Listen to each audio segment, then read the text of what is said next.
Bonjour. Bien, j'ai le plaisir, dans le cadre de l'Institut des Andalousies du Maroc, comme de celui d'Occitania et l'Andalous, ici à Toulouse, d'avoir un petit échange avec mon ami Alem Sur Garcia, qui a un rôle particulier sur toutes nos questions andalousiennes, de diversité, d'identité, d'histoire, et qui joue un rôle très important ici dans la région toulousaine, et d'ailleurs et plus largement encore. On espère bien aussi le voir au Maroc bientôt. Donc je voulais lui poser une petite question après qu'il se soit présenté d'abord. Alors, Alem Sur Garcia, à la fois écrivain, polymorphe et conférencier surtout. Bien. Alors, on parle dans le Toulousain d'une histoire étrange qui aurait lieu, qui associerait Gao, l'Empire Sonrail, un troubadour, une certaine Salou Kazaïs. Est-ce qu'on pourrait en savoir plus, Alem? Alors, c'est vrai que là, on est au début du XVe siècle. Il y a à Toulouse un jeune homme de bonne famille, aristocrate toulousaine, qui s'appellerait Anselme Isalguier, et qui a l'idée un peu étrange pour nous aujourd'hui de se rendre, on ne sait pas trop comment, sur Gao.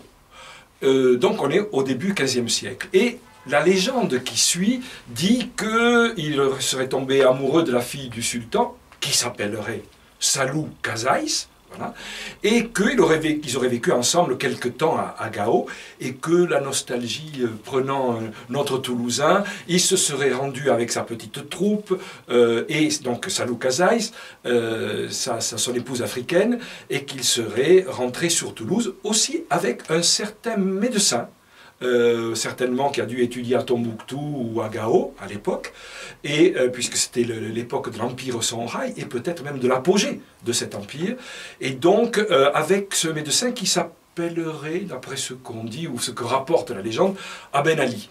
Et c'est cet Aben Ali qui aurait soigné le roi de France de passage à Toulouse, qui avait une maladie sérieuse, etc., que personne n'arrivait à soigner, et que finalement, c'est grâce, alors peut-être aux herbes, à l'herboristerie, de Aben Ali qu'il aurait été guéri. Voilà, ça c'est le terreau historico et surtout légendaire, mais cette légende s'est perpétuée jusqu'à nos jours.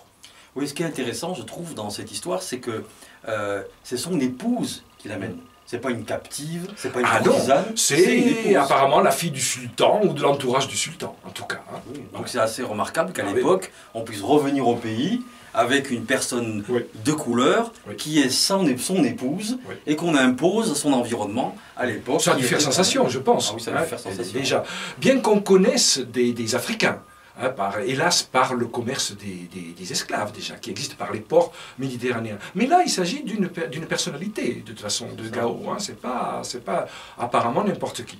Très bien. Alors on parle aujourd'hui à nouveau de cette histoire, donc à partir d'une tour du Mort, d'un château. Où est localisé tout ça? Alors, c'est au sud de Toulouse, il y a un château qui a été refait au XVIIIe siècle, mais qui a gardé deux tours, dont une tour qui s'appelle la tour du Mort. Alors, évidemment, c'est qui est lié à Salou Kazaïs, notamment Salou Kazaïs et Anselme auraient eu des enfants, bien sûr, et qui sont des enfants mulâtres, certainement, et dont un des fils, par la suite, qui s'est appelé la Tour du Mort, parce que Mort, c'était en même temps pour signaler aussi bien arabe que mort, mais plus mort, parce que mort en mauritanien, ça veut dire brun. Hélène, il y a un petit coup de téléphone, c'est pas grave, on va quand même continuer. C'est la réalité du quotidien. Voilà. J'en profite pour saluer Hélène Potier, notre chère amie, notre complice, qui est aussi en plein engagement avec nous dans toutes ces aventures. Pour préciser, je ne peux pas résister, cher Alem, ayant abordé cette première histoire, juste que si tu pouvais nous dire quelques mots sur un mariage qui aurait eu lieu avec un grand général berbère dont tu as transcrit toute cette histoire sous la forme d'un opéra et que j'aimerais bien qu'on en dise quelques mots puisque tu as le fin savoir de cette aventure. Alors ça remonte, c'est encore plus haut, là on est au XVe siècle et là on est au 8e siècle. C'est-à-dire que quand les troupes de Tariq débarquent en Andalousie, ces troupes vont remonter vers le nord, vont prendre bien sûr Cordoue et surtout aussi la capitale du royaume visigothique qu'il y avait à l'époque, qui est Tolède. Et en prenant la capitale visigothique Tolède, on a la légitimité de prendre tout ce qui relève du royaume visigothique. Donc ce qui veut dire traverser les Pyrénées et prendre la région de Narbonne. Donc les troupes prennent Narbonne, qui va devenir après Arbuna, qui va s'appeler Arbuna, 719, quelque chose comme ça. Mais la grande ville que l'on veut prendre et qui a été capitale visigothique, c'est ça qu'il faudra, c'est Toulouse. Toulouse, donc, les troupes arabo-berbères se rendent sur Toulouse et ça va être un des premiers échecs, en tout cas le premier grand échec au niveau européen devant Toulouse. Le roi de Toulouse de l'époque va arrêter donc définitivement la progression territoriale. Les troupes arabo-berbères vont se replier vers Carcassonne et surtout Narbonne, qui va rester pendant une quarantaine d'années dépendante de l'émirat de Cordoue. Mais il se trouve que, pour des raisons stratégiques européennes, les Toulousains et les Aquitains ont très peur des Francs, qu'ils considèrent comme des barbares et qui sont au nord de la Loire. Et il se trouve que le gouverneur berbère de cette région qu'on appelle la Septimanie ou la Gothie, qui est la région de Narbonne-Perpignan, qui s'appelle Moussa. Voilà. Lui craint l'émir de Cordoue. Et qui, l'émir de Cordoue, n'aime pas trop, peut-être, c'est loin, les Pyrénées. Et peut-être qu'on craint qu'il va se créer un émirat indépendant, loin de Cordoue. Donc, Moussa a très peur, évidemment, de ces troupes-là.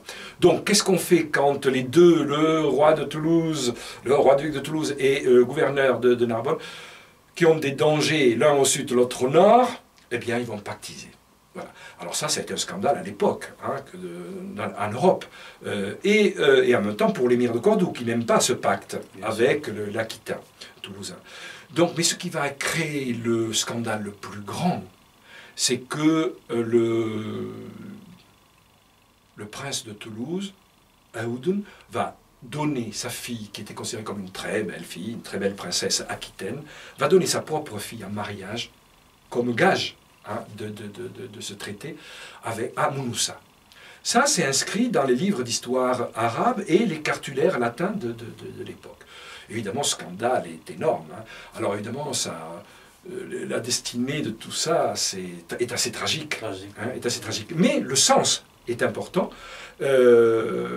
La destinée tragique, ça veut dire que les troupes d'Abderrahmane vont remonter par les Pyrénées et vont tuer Moussa et sa jeune femme, qui s'appelle Lampadia, est tellement belle, et puis c'est un otage important, va être amenée, disent les ouvrages, dans l'entourage du calife de Damas, à l'époque, qui s'appelle Hicham.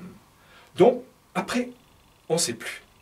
Et toutes les histoires romantiques vont reprendre, évidemment, surtout à l'époque de l'orientalisme, et où on redécouvre l'Andalous en même temps, et on redécouvre les troubadours. Donc, on va ressortir cette histoire-là. Et nous la ressortons aujourd'hui parce qu'elle est très intéressante, comme celle de Salou Kazaïs, dans le contexte contemporain, justement, de rapprochement des peuples, ou en tout cas de cohabitation intelligente possible, etc., de ressortir cette histoire-là. C'est pour ça, comme tu disais, il y a en 2018, qui est une année relativement importante au niveau de la culture occitane ici à Toulouse, eh bien, je pense qu'il y aura, fin décembre, à l'Opéra de Toulouse, au Théâtre du Capitole, un ballet sur cette histoire-là. On espère aussi qu'il aura lieu à Marrakech, et que je terminerai quand même pas sans qu'on t'interpeller pour saluer tous nos amis, historiens, passionnés d'histoire de l'Andalous au sûr, Maroc et à bien Marrakech. sûr, bien sûr. Je pense qu'on a une confraternité Oui, de la Bien culture, sûr. de la diversité, Bien sûr. de nos histoires communes. Et on voit que cette histoire, elle est commune des deux côtés de la Méditerranée, Voilà, tout hein, à fait. et qu'on la partage. Donc voilà, merci beaucoup Voilà. Alem. Et je t'avais dit, tu avais la personne qui a peut-être beaucoup, qui est comme un passeur intéressant, qui est Mohamed El Fassi, qui a été, je crois, ministre de la Culture à un moment donné, et qui a compris l'intérêt de la relation qu'il y avait Exactement. avec la culture occitane et la culture marocaine. Tout à fait.